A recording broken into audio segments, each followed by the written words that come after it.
Online बेटा आवाज आ रही है? जल्दी से बताइए सब लोग।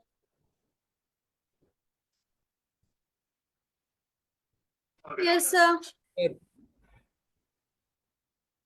चलिए, कल हम लोगों ने क्वेश्चंस किए थे, आज हम लोग नया टॉपिक स्टार्ट करने वाले हैं। बड़ा ही अच्छा टॉपिक है, आसान भी है। तो आसान टॉपिक है बहुत, ठीक है। अच्छा, और जेई में अगर 10 क्वेश्चंस देखोगे इस चैप्टर से, तो 5 बार इस टॉपिक से आए होंगे। 5 बार, बहुत इसलिए बहुत इंपॉर्टेंट बनता है। नाम है हमारे पास इस टॉपिक का स्टोक्योमेट्रिक। स्टोक्योमेट्री लिख देते हैं बुक में। अगर हम एनसीईआरटी में लिखेंगे तो स्टोक्योमेट्रिक कोफिशिएंट लिखा हुआ है, ठीक है। यहां सिर्फ एक चीज हमें याद रखनी पड़ेगी। वो क्या याद रखनी पड़ेगी कि हम यहाँ मोल कॉन्सेप्ट से रिलेटेड चीजें पढ़ते हैं। अब ज्यादा देखो, पहला जो कॉन्सेप्ट हमें याद रखना है वो क्या है कि एक मोल जो होता है वो बराबर होता है मॉलिक्यूलर मास के। मॉलिक्यूलर मास, एक कॉन्सेप्ट हमें ये याद रखना है। एग्जाम्पल देखते हैं क्या हुआ। अगर हमसे कोई कहता है कि 1 मोल ऑफ O2 है, तो उसका ग्राम में कितना वेट होगा। हमसे कहा जाता है 1 मोल ऑफ CH4 है, कितना ग्राम होगा। 1 मोल ऑफ N2 है, कितना ग्राम होगा। 1 मोल ऑफ HNO3 है, कितना वेट होगा। ठीक है, तो सबसे पहले हम बताएंगे कि अगर हम 1 मोल लेकर आते हैं तो उसके पास 32 ग्राम होंगे, क्योंकि इसका मॉलिक्यूलर मास कितना आएगा। मॉलिक्यूलर मास समझ गया तू? पक्की बात है, कसम खा ले बेटा ये ठीक है। सही है, चलो। 14, ये अगर हम मीथेन का निकालेंगे तो 16 हो जाएगा। इसका निकालेंगे कितना हो जाएगा, 28 ग्राम। इसका करेंगे तो ये 1 मोल उसी के मॉलिक्यूलर मास के बराबर होता है। मतलब जिसकी भैंस उसी की लाठी, जिसका मोल उसी का मास, जिसका मोल उसी का मास। समझ में आई बात अच्छी तरह, कोई दिक्कत? अब जरा कॉन्सेप्ट समझते हैं। कॉन्सेप्ट ये है कि अगर हमसे एग्जाम्पल दिया जाता है एक कि कंबशन ऑफ मीथेन हो रहा है, कंबशन ऑफ मीथेन हो रहा है। याद रखना, कंबशन जब लिखा होगा तो कंबशन का मतलब होता है हीटिंग इन द प्रेजेंस। अभी तक जो चीजें आ रही थी बच्चों, वो सब 9th और 10th से रिलेट कर रही थी। अब यहां थोड़ा सा स्टैंडर्ड अप हुआ है, क्योंकि ये टॉपिक हम लोग के 9th और 10th से अलग है। ठीक, तो heating in the presence of oxygen को हम बोलते हैं कंबशन। तो जब कंबशन होता है मीथेन का, मतलब CH4 जब O2 से रिएक्ट होता है तो CO2 और H2O देता है। ये चीज हमें याद रखनी पड़ेगी। बैलेंस करने के लिए हमें यहाँ इसको 2 से मल्टीप्लाई करना पड़ेगा और ये हमें 2 से मल्टीप्लाई करना पड़ेगा। ठीक है, पहले समझ लो 1 सेकंड, उसके बाद आराम से लिखना। इतना सबको समझ में आ गया? अच्छा, अब जरा समझो।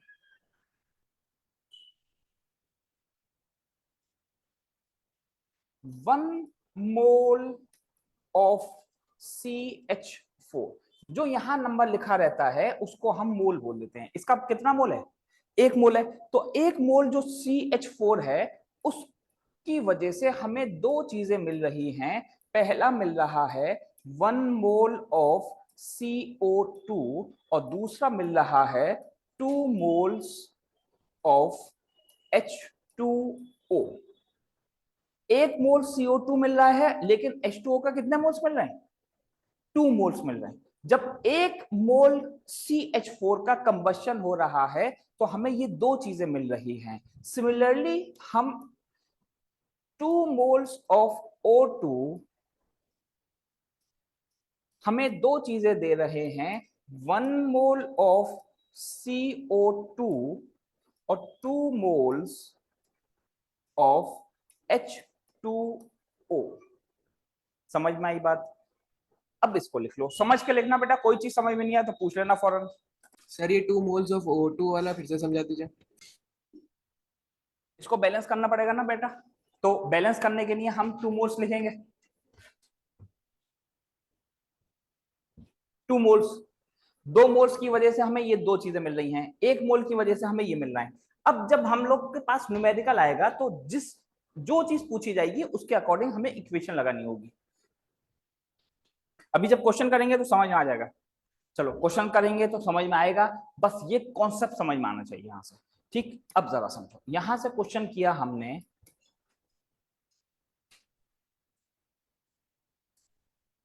Calculate the amount of CO2 liberated on the combustion। पहले बेटा पेन रोक देना, सब लोग समझना, ऑनलाइन ऑफलाइन दोनों। Calculate the amount of CO2 liberated on the combustion of 32 grams of CH4। समझो जरा, पहले समझ लो। सबसे पहले हमें इक्वेशन लिखनी पड़ेगी, इक्वेशन गिवन नहीं होती है, हमें खुद लिखनी पड़ती है।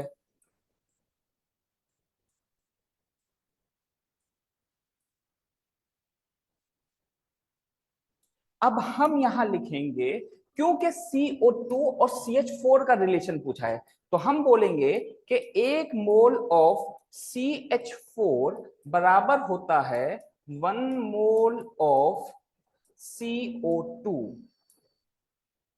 1 मोल ऑफ CH4 यहां कितने ग्राम के बराबर होगा? CH4 के जल्दी से बता दो।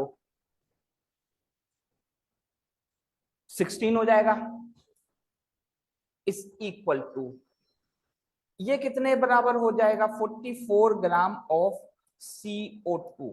इसका मतलब ये हो गया कि जब 16 ग्राम हम CH4 को कंबस्ट करेंगे तो हमें 44 ग्राम ऑफ CO2 मिलेगा। बहुत सारे बच्चे सोचते हैं कि ये इतना सा करेंगे, इतना कैसे मिल जाएगा? अभी समझ लेना, चाय की पत्ती हम थोड़ी सी डालते हैं, चाय हमें ज्यादा मिलती है ना, अभी पता चलेगा ये क्यों ऐसा हो रहा है। ठीक है, क्योंकि दूसरी चीज जो है ना वो ज्यादा डाली जा रही है। तो अब क्या करेंगे, जब 16 ग्राम CH4 हमें इतना दे रहा है तो इतने ग्राम के लिए कितना हो जाएगा? तो therefore 32 gram of CH4 is equal to 88 gram of CO2। अगर हम ऊपर वाले नंबर को दुगना कर देंगे तो नीचे वाले को भी दुगना कर देते हैं। समझ में आई बात? अच्छी तरह लिखो जल्दी, बहुत तेजी से इसको। ऑनलाइन बेटा समझ में आ गया? जल्दी से बता दो सब लोग। 22 ग्राम आ जाएगा इसका आंसर, बहुत सही। चलो आगे बढ़ते हैं जरा जल्दी से।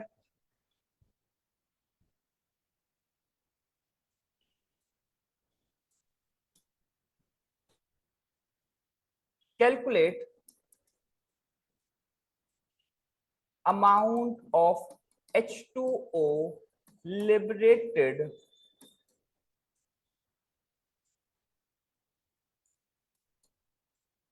on combustion of, calculate amount of H2O liberated on combustion of 64 grams of CH4। जल्दी से बताओ बेटा इसका आंसर। अब जरा देखो, सबसे पहले क्या करेंगे, इक्वेशन लिखते हैं फिर से, CH4 plus O2 CO2 2H2O।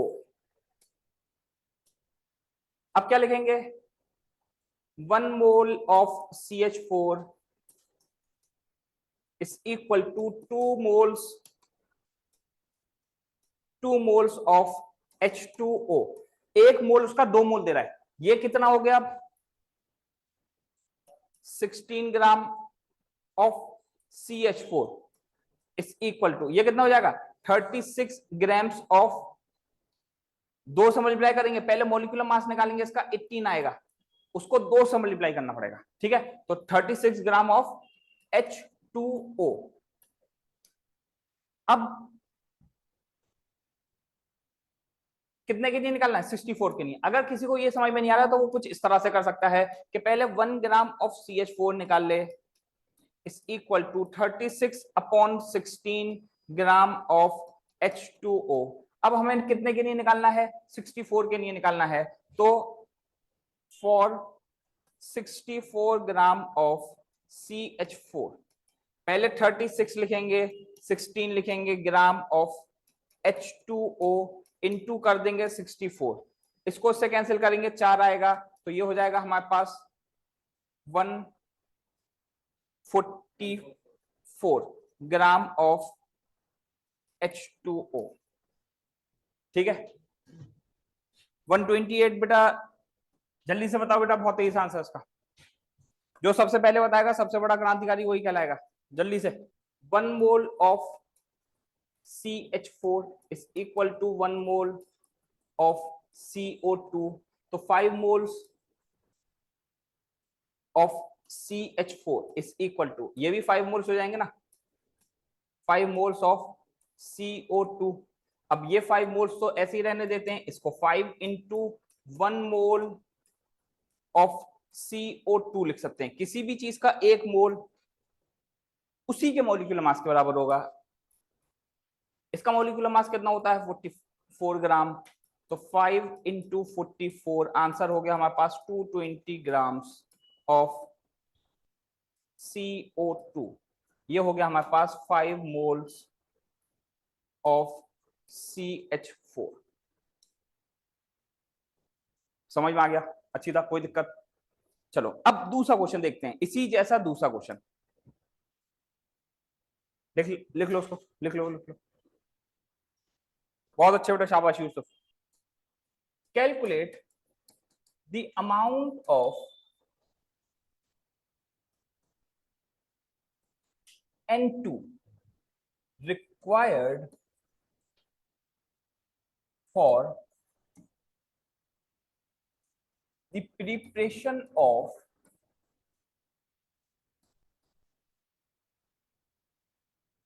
38 gram of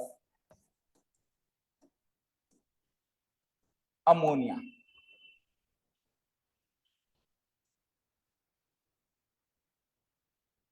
Calculate the amount of N2 required for the preparation of 34 ग्राम, 34 कर लेना इसको,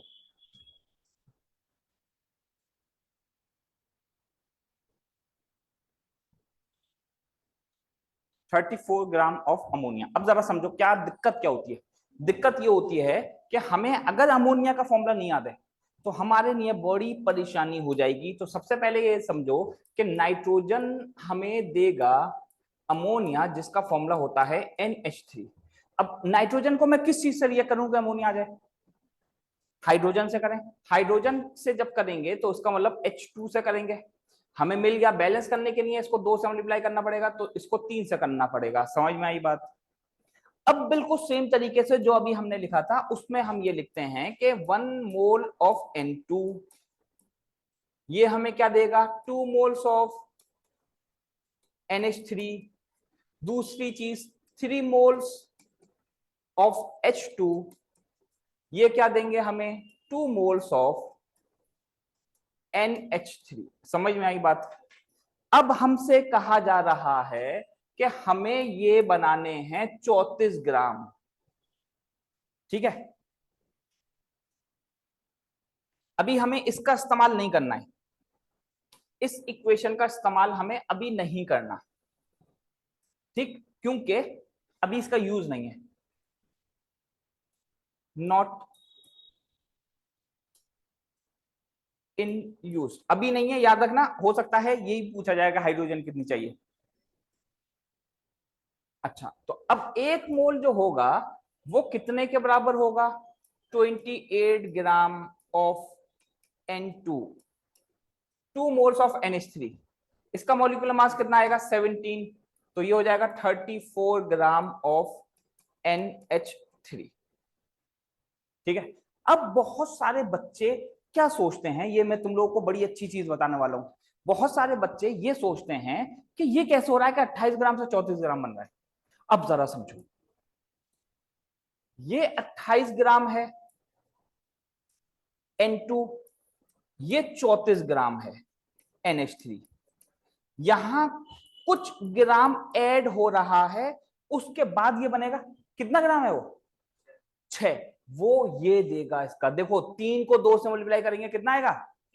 ये law of conservation of mass होती है। Law of conservation of mass हमसे यही कहता है कि ये हमेशा बैलेंस रहेगा, कोई दिक्कत। तो याद रखना कि यहां हमारे पास ये 6 ग्राम हमें कौन देगा? हाइड्रोजन देगा, ठीक है, समझ में आती बात? तो यहां हमसे 34 ग्राम के लिए ही पूछा जा रहा था, तो इसका मतलब हमारे पास आंसर आ गया 18 ग्राम ऑफ N2।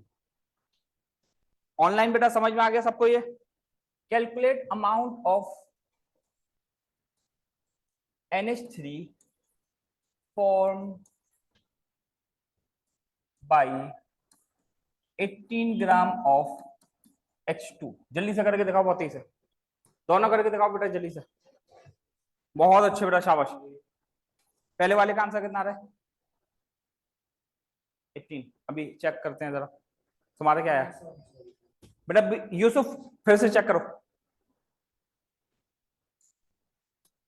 देखो अमाउंट ऑफ NH3 फॉर्म, सबसे पहले इक्वेशन लिखी,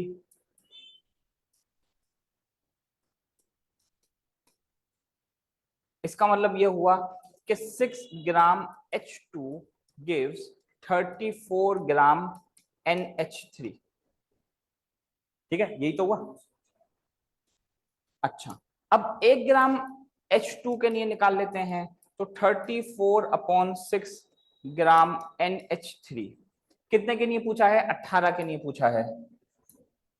18 के लिए पूछा है तो उसको 18 से मल्टीप्लाई कर देंगे, और ये हो जाएगा हमारे पास 18।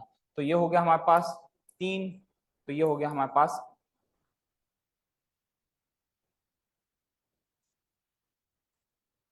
102 ग्राम NH3। 102 ही आ रहा है ना, चेक करना।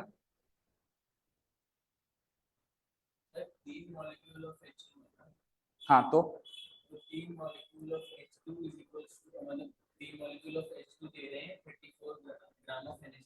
हाँ, तो अगर इसका मास निकालेंगे तो कितना हो जाएगा? नहीं, तो अगर हम लोग दोनों साइड पे मल्टीप्लाई करें तब भी वही आएगा, तो 34 into 6 आ जाएगा ना। 6 से क्यों करना पड़ेगा? 3 से करना पड़ेगा, यही तो बात है। नहीं, मोल नहीं है इसमें, ग्राम है। तो सर 3 मोल ऑफ H2 जो है वो कितना वेट, कितना मास है? वो 34 दे रहा है ना। नहीं, इनका मास क्या होगा? 3H2 का मास 6 होगा, 3 और H2 का मास कितना आएगा? 2 × 1। तुम 2 कर दे रहे हो ना इसको। H2 का, हाइड्रोजन का मास 1 ही रहता है। चेक करो बेटा यूसुफ, जल्दी से बताओ समझ में आ गया कि नहीं है? तो हमें पता है 6 gram of H2 is equal to 34 gram NH3। अब यहां जब 0 से मल्टीप्लाई करें तो 60 हो जाएगा बस, ठीक है ना। तो इसका आंसर आएगा। एम्पिरिकल फॉर्मूला किसे कहते हैं जरा समझते हैं। एम्पिरिकल फॉर्मूला कहते हैं simplest formula of A compound. Simplest formula of A compound, किसी भी कंपाउंड का जो सिंपलेस्ट फॉर्मूला होगा उसको क्या बोल दिया जाता है? उसको बोल दिया जाता है एम्पिरिकल फॉर्मूला। एग्जाम्पल देखते हैं, C6H12O6, यहां से कुछ कॉमन आ सकता है क्या? यहां से मैंने 6 कॉमन ले लिया, तो अंदर क्या बचा मेरे पास? CH2O। समझ में आई बात?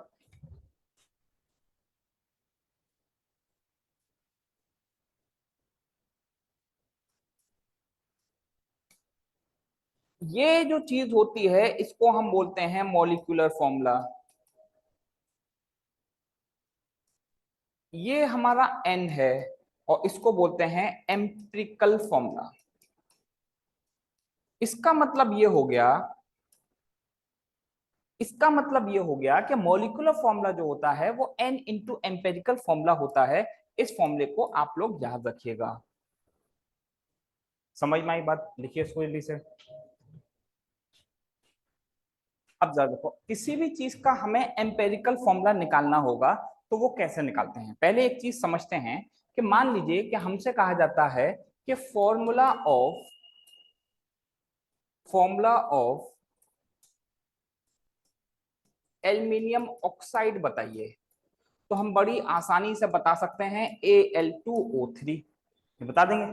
अच्छा, अब अगर हमसे कहा जाता है एल्युमिनियम लिथियम एल्युमिनियम हाइड्राइड का बताइए, थोड़ा मुश्किल हो जाएगा क्योंकि वैलेंसी इसमें एक्सचेंज हो जाएगी सबकी। तो ऐसे कंपाउंड्स के लिए हमें एम्पेरिकल फॉर्मूला बताना होता है EF। ठीक, कैसे निकालते हैं जरा उसका मेथड देखते हैं।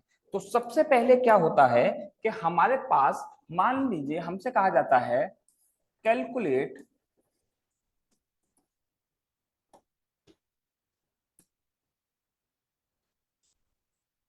Empirical formula of carbon hydrogen and oxygen if, यहां हमें परसेंटेज गिवन है, कार्बन हमें गिवन है 54.54%, हाइड्रोजन हमें गिवन है 9.09% और ऑक्सीजन हमें गिवन है 36.36%। जितने भी एलिमेंट्स होते हैं सबको टोटल करने के बाद हमेशा 100% होनी चाहिए। अब जरा समझ लो, सब लोग पेन अभी रोक दो, समझो जरा किस तरह से करते हैं इसका सवाल। एनसीईआरटी में क्योंकि ये गिवन नहीं है, पिछला वाला जो कॉन्सेप्ट था वो भी अच्छी तरह गिवन नहीं है। अब तुम लोग क्वेश्चन करोगे बहुत आसान लगेगा तुम लोगों को, ठीक, लेकिन पहले अगर हम चेक करते तो थोड़ा सा मुश्किल हो जाता। अब एम्पेरिकल फॉर्मूला हमें करना है, सबसे पहले हम लिखते हैं यहां एलिमेंट। ठीक है, पहले समझ लेना उसके बाद लिखना क्योंकि थोड़े ज्यादा स्टेप होते हैं इसमें। सबसे पहले हमने एलिमेंट लिखा और एलिमेंट का नाम था यहां कार्बन, दूसरा था हमारे पास हाइड्रोजन और तीसरा था हमारे पास ऑक्सीजन। उसके बाद हमने यहां लिखी इसकी सिंबल।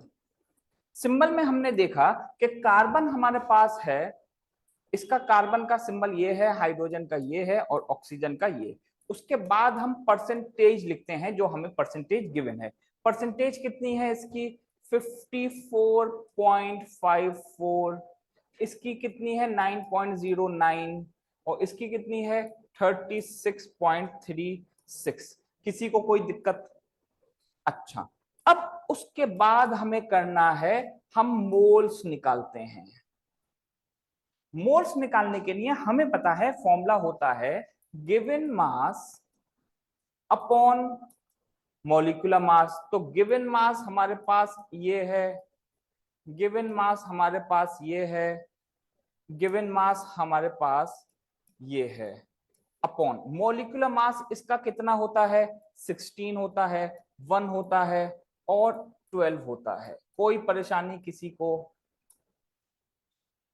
कोई दिक्कत तो नहीं किसी को? क्या जैसे मतलब ये परसेंटेज भी हम लोगों ने उसमें लिया, उसको लेट हम कर लेते हैं यहां, लेट टोटल वॉल्यूम बी 100 ग्राम।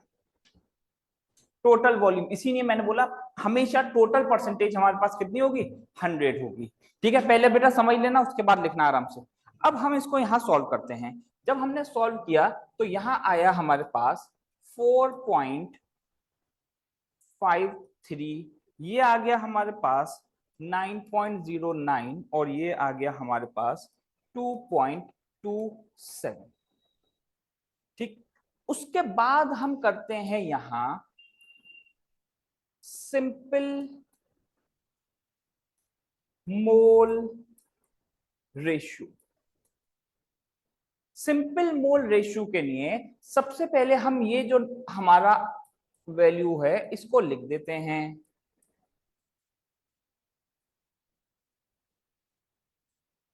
और इसको डिवाइड करते हैं जो सबसे छोटी वैल्यू थी हमारे पास उससे।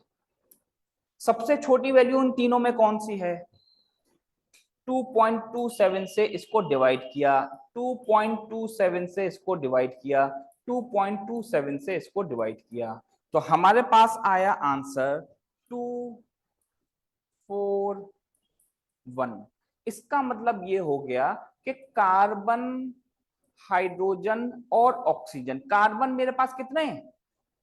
2 हैं। हाइड्रोजन कितने हैं? 4 हैं। ऑक्सीजन कितना है? इसका मतलब इस हाइड्रोकार्बन का जो हमारे पास फॉर्मूला बना है वो C2H4O बना है। ये इसका एम्पेरिकल फॉर्मूला है।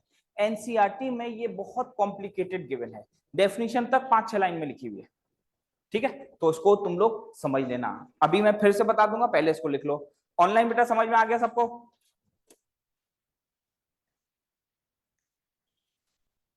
Yes sir. बहुत अच्छे बेटा, शाबाश। पहले इसको लिखो, उसके बाद एक आध क्वेश्चन और करेंगे अभी। Yes, sir. ओके बेटा, बहुत अच्छी, शाबाश।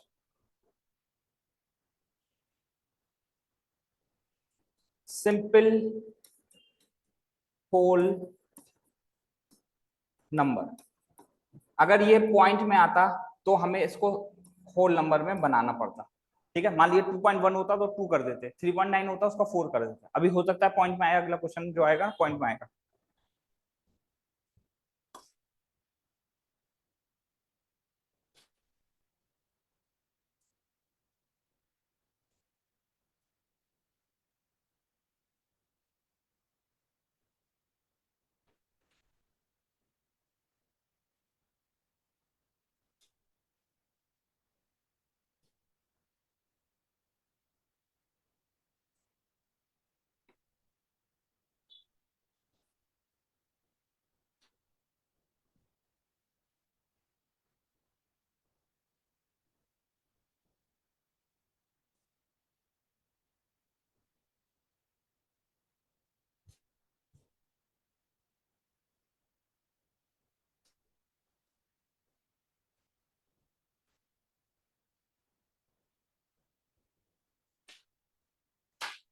नेक्स्ट क्वेश्चन आता है हमारे पास।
अच्छे बेटा, शाबाश।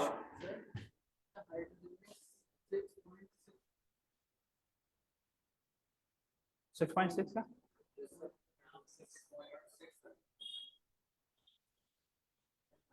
अच्छा वो 6, इसको यार यहाँ चेंज करना पड़ेगा, 6.2 है।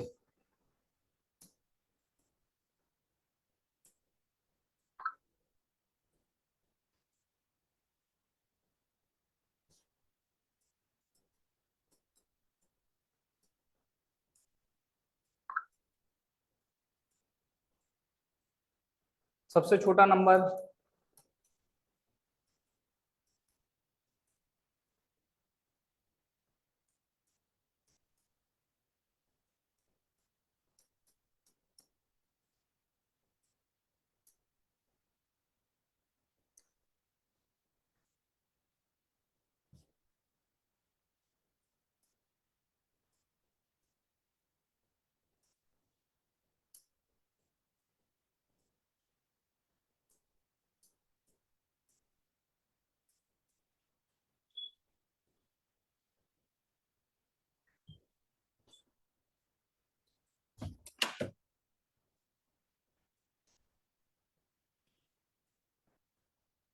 तो सही है।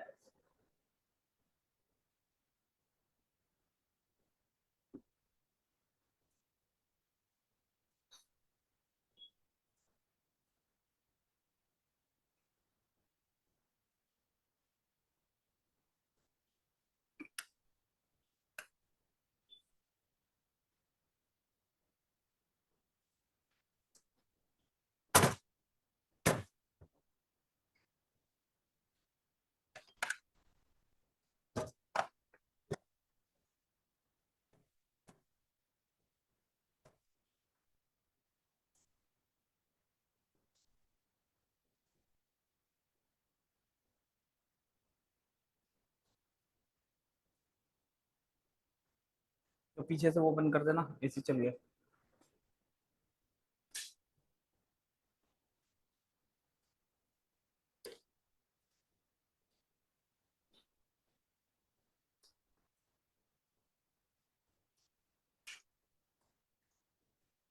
सबका आगे बेटा आंसर। Yes, sir. चलिए आगे बढ़ते हैं जरा।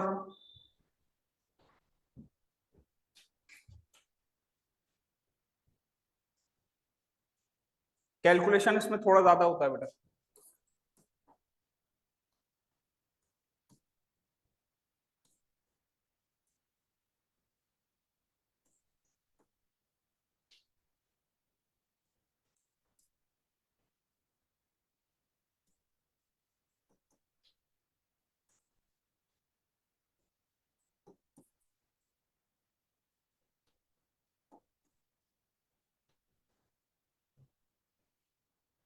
ठीक है, इसका मास मैं यहां लिख दे रहा हूं। ठीक है, ये गिवन है, मास यहां गिवन है। करके दिखाओ जल्दी से, आंसर बताओ।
Sir, complete.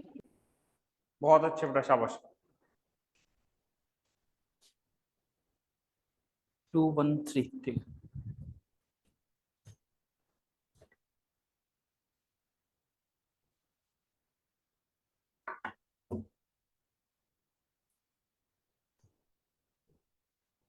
आगे मैडम भले,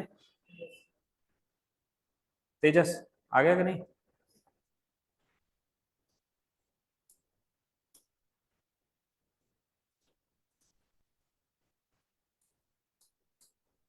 मोल्स कितना हो जाएगा हमारे पास 47/39, 5.5/9, 46.6/19। ठीक है, तो ये आ रहा है हमारे पास 1.2.6, 2.45। Simple mole ratio, mole ratio हमारे पास क्या बन रही है 1.2, 0.6, 2.45। ठीक है, ये कितना हो जाएगा हमारे पास पॉइंट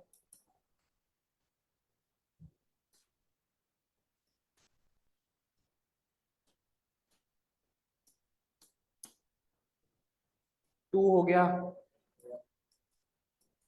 1 हो गया, 4 हो गया, 4 होगा ना, तो 213 नहीं 214 होगा। सर वहाँ 6 हम्म, जी ठीक है, ठीक है। तो सिंपलेस्ट रेशियो क्या हो जाएगी हमारे पास, सिंपलेस्ट रेशियो हो जाएगी हमारे पास 214। इसको निकालने की एक ट्रिक बता दूंगा तुम लोगों को, अभी नहीं बता रहा हूँ, लेकिन हम लोग जब वेकेशंस के बाद आएंगे तब बताऊंगा। जब नीट जेई के जब मैं एमसीक्यूज करवाऊंगा तो उसमें तकरीबन 90% क्वेश्चन में ट्रिक बता दूंगा, 90%। ठीक है, तो उसको ट्रिक से कर सकते हैं। अभी तुम लोग मेथड समझ लो कैसे करना होता है, बाद में हम ट्रिक देख लेंगे। K2BE K4, समझ में आई बात? F4, हाँ ठीक।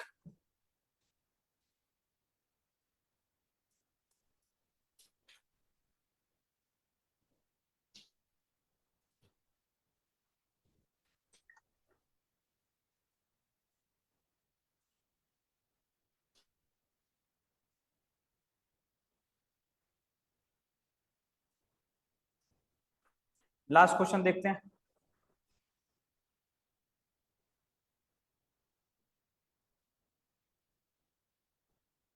आज दो टॉपिक हम लोगों ने पढ़े हैं, दोनों बड़े भी हैं और आसानी से समझ में नहीं आते, ये बात याद रखना। ठीक है, ये टॉपिक बहुत आसान लग गया होगा तुम लोगों को कि बहुत आसान है। अब एनसीईआरटी में तुम लोग अगर पहले देखते तो तुम लोगों को लगता है कि पता नहीं क्या गिवन है ये। ठीक है, अब तुम लोग करोगे तो क्वेश्चन सॉल्व हो जाएगा। एनसीईआरटी में सॉल्यूशन ऐसे नहीं करके नहीं दिया हुआ, ठीक है, उन्होंने अलग तरीके से दिया हुआ है। इसी तरह से उस सवाल को जिसको मैंने तुम लोगों को अभी स्टोकियोमेट्री वाला जो करवाया है, तो उसमें जो सॉल्यूशन दिया हुआ है वो ऐसा घुमाया है एनसीईआरटी ने कि अच्छे से अच्छा बच्चा भी कंफ्यूज हो जाता है बीच में। ठीक है, तो लास्ट क्वेश्चन है हमारे पास,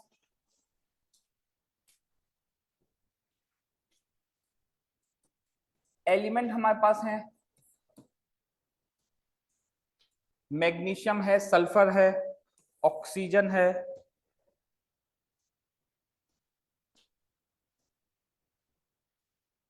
और वाटर है।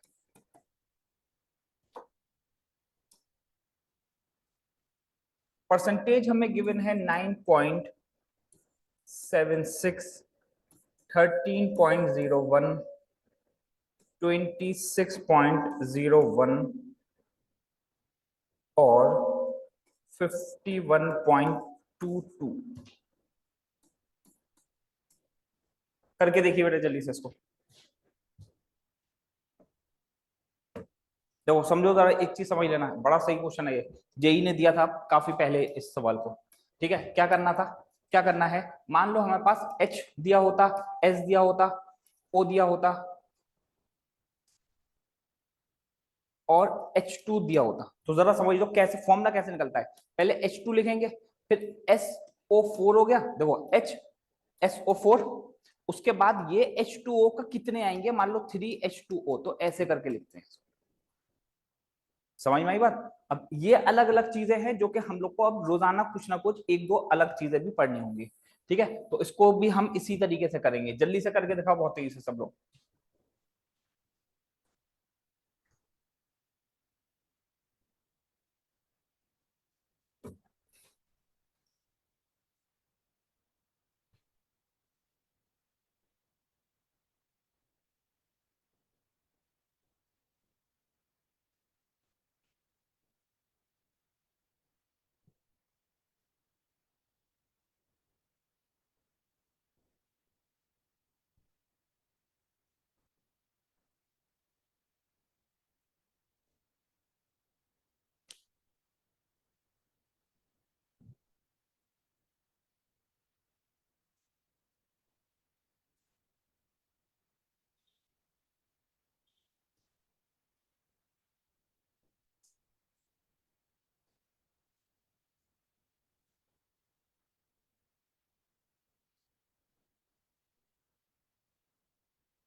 बेटा H2O की गलत आई है।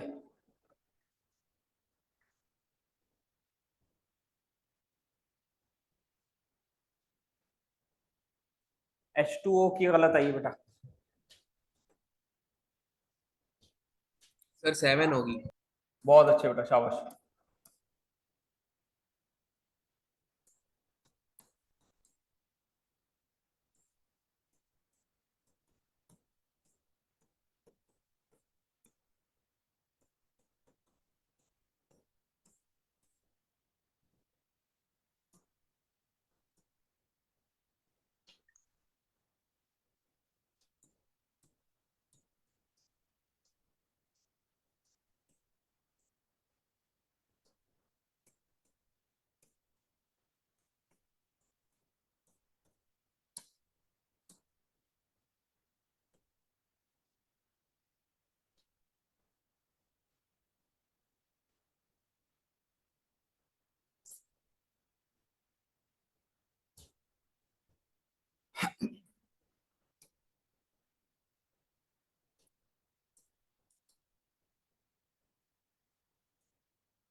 पॉइंट 406 आ गया पहला, दूसरा भी इतना ही आ रहा है 0.406, 1.625 और 2.84 रेशियो ऑफ मोल।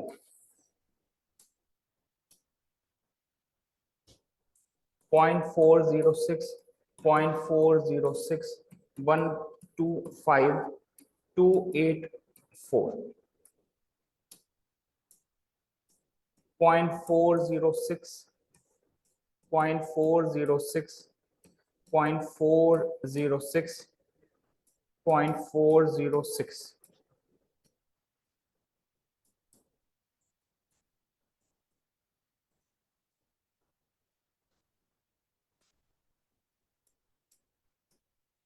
ठीक है, तो सिंपल रेशियो हमारे पास यही हो गई 1147। तो फॉर्मूला बन गया हमारे पास MgSO4 7H2O। याद रखना, बड़ा ही अच्छा सवाल है ये। ठीक है,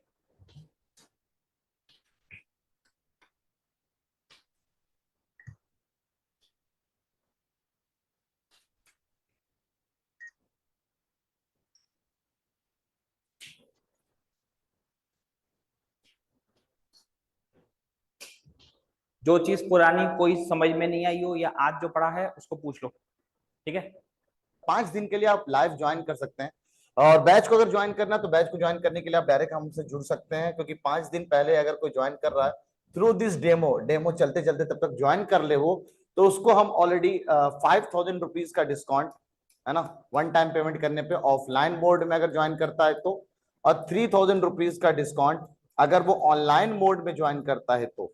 ठीक है, ह्यूमैनिटीज का बैच हो, कॉमर्स का बैच हो, नीट हो या जेई हो, फीस वैसे बहुत कम रखा है हम लोगों ने। इसकी फीस मात्र नीट और जेई की 45,000 है, और इसकी 25,000 है ना। ह्यूमैनिटीज और कॉमर्स की ऑनलाइन की फीस 13,000 है ना, 13,000 रुपए है। और यहाँ पे भी ऑनलाइन की फीस 13,000 रुपीज है नीट और जेई का। साथ साथ कंप्लीट फीचर हमने कल रिवील किया था कि क्या क्या खास चीजें हम देने वाले हैं। ये बताना जरूरी था कि हम लोग जो डेमो बैच दे रहे थे चैनल पे, स्पेसिफिक चैनल हमारा बनाया है नीट और जेई के लिए, जिसका लिंक हमने ऑलरेडी डिस्क्रिप्शन में आपको दे रखा है। बाकी हर अपने सोर्सेज पे हमने इसको शेयर कर रखा है, आप वहां पर जाकर के हमारे चैनल को सब्सक्राइब कर सकते हैं, specially for NEET JEE and humanities and commerce. ठीक है, आज से क्लासेस शुरू है, 5 दिन का फ्री डेमो है। 5 दिन का फ्री डेमो, 1 दिन लो, 2 दिन, 3 दिन, 4 दिन, इनफैक्ट हम संडे का टेस्ट जो नीट जेई पैटर्न पे हम ले रहे हैं वो भी हम आपको फ्री में दे रहे हैं। फ्री एक्सेस लेने के लिए आपको हमारे ऐप पे आना पड़ेगा, और ऐप में जुड़ने के लिए आपको इस नंबर पे कांटेक्ट करना पड़ेगा ना। इस नंबर पे कांटेक्ट करके आप हमारे ऐप में जुड़ करके और आप डायरेक्ट 1-to-1 अपने टीचर से डाउट पूछ सकते हैं, और एसएपीज जो हम देंगे उसका आप लाइव वर्जन ले सकते हैं, उसका फायदा उठा सकते हैं। तो YouTube पे कराने से बेहतर ये डिसाइड हुआ है कि हम आपको ऐप के अंदर, आप हमारे इमेज क्लास के ऐप में, इनफैक्ट लेक्चर हम बिल्कुल डाउनलोड, लेक्चर हम प्रीमियर कर देंगे अगले दिन, जो भी वीडियोस हम पढ़ाएंगे, जो भी हम लेक्चर्स पढ़ाएंगे, उसको अगले दिन प्रीमियर कर देंगे। तो एक छोटा सा इंफॉर्मेशन देने के लिए हम लाइव आए थे आपको, खासकर कि आप हमारा नीट जेई का 11th का इन शानदार फैकल्टीज के साथ जुनून बैच ज्वाइन कर सकते हैं। और ह्यूमैनिटीज एंड कॉमर्स की ये शानदार टीम है और नीट और जेई की ये शानदार टीम है। ठीक है बच्चों, मिलते हैं जल्दी। शाम में 4 बजे से बैचेस हैं, तो आप जल्द से जल्द ज्वाइन कर लें। डेमो है 5 दिन का। ठीक है, बाय बाय, अल्लाह हाफिज। कांटेक्ट नंबर ये दे रखा है, आप ज्वाइन करने के लिए नंबर दे रखा है, इस नंबर पे कांटेक्ट कर सकते हैं। वैसे पूरी टीम ना, ये ह्यूमैनिटीज और कॉमर्स की जो पूरी टीम है, ये आपको देख सकते हैं। सारी चीजें हम लोगों ने कल बता दिया है, क्या क्या खास है। ये फैकल्टीज हैं नीट और जेई के लिए, और कुछ कुछ हमारे पुराने रिजल्ट्स हैं, उसके बाद कुछ नए फीचर्स जो हम लोगों ने रिवील किए हैं। ये सारे शानदार फीचर्स के साथ हम लोग आए हैं इस बार नीट और जेई के लिए। ये शानदार फीचर है, कुछ शानदार फीचर है, और ये यूनिक फीचर है जो अलग चीज है हमारे लिए, है ना। तो मल्टी स्टेज मॉनिटरिंग के साथ ये क्लास की टाइमिंग थी जिससे आपको डेमो बैच करना है। ये मॉड्यूल और बैग वगैरह हम लोग देने वाले हैं, और ये फीस जिसके बारे में मैं अभी बता रहा था आपको, जिसपे मैंने ऑलरेडी 5000 रुपीज का डिस्काउंट दे दिया है। जब तक डेमो चल रहा है तब तक आप ज्वाइन कर लें अगर, तो 5000 रुपीज का डिस्काउंट है ये, अब -5000 सिर्फ 40,000 रुपीज में, जिसमें जीएसटी ऑलरेडी इंक्लूडेड रहेगा, मॉड्यूल इंक्लूडेड रहेगा। ठीक है, सेम 3000 रुपीज का डिस्काउंट है यहाँ पे भी 3000 रुपए का डिस्काउंट है। ठीक है, और इसकी फीस अब 10,000 रुपए हो जाएगी कंप्लीट फीस, जिसमें 3000 रुपए का जो मॉड्यूल है वो भी हम उनको सेंड करेंगे उनके पोस्टल एड्रेस पे, ऑनलाइन वाले बच्चों, और ऑफलाइन वाले को तो मॉड्यूल मिलेगा ही। अब इस बैच की फीस मात्र 20,000 रुपीज है। टिल आप 5 दिन का मौका है, आप डेमो लेते रहे और बैच को ज्वाइन करते रहे। और बैच ज्वाइन करने के लिए सेंटर्स हैं, हमारे सेंटर्स पे आके भी बैच का डिटेल ऑफलाइन मोड में हमसे पढ़ सकते हैं। ठीक है, चलिए, अल्लाह हाफिज।